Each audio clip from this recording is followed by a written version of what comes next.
नमस्कार साथीहरू।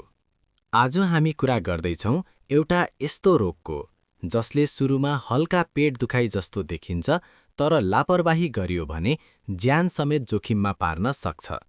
आजको विषय हो अपेन्डिसाइटिस। अपेन्डिसाइटिस भनेको के हो? हाम्रो पेटको दायाँतर्फ ठूलो आन्द्राको छेउमा सानो नली जस्तो अङ्ग हुन्छ जसलाई अपेन्डिक्स भनिन्छ। जब यो अपेन्डिक्स सुन्निन्छ र सङ्क्रमण हुन्छ, त्यस अवस्थालाई अपेन्डिसाइटिस भनिन्छ। यो समस्या बालबालिकादेखि जवान र वयस्क सबैमा हुन सक्छ। अपेन्डिसाइटिसका मुख्य लक्षणहरू। यदि तपाईँ वा परिवारको कसैलाई यी लक्षण देखिए भने ध्यान दिनुहोस्।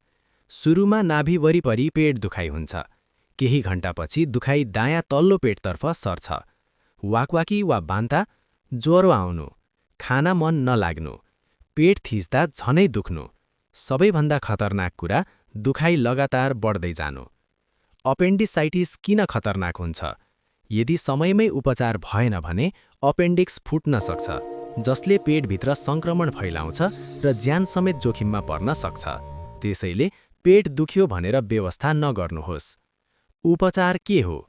अपेन्डिसाइटिसको सबैभन्दा प्रभावकारी उपचार भनेको सर्जरी अर्थात् अपरेसन हो।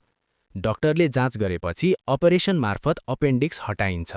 समयमै उपचार भयो भने मान्छे छिटै निको हुन्छ।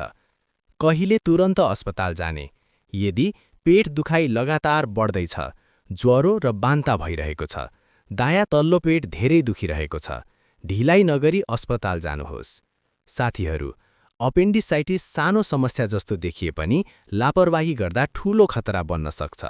यदि यो जानकारी उपयोगी लाग्यो भने लाइक गर्नुहोस्, शेयर गर्नुहोस्, च्यानल सब्स्क्राइब गर्न नबिर्सनुहोला। धन्यवाद। स्वस्थ रहनुहोस्, सचेत रहनुहोस्।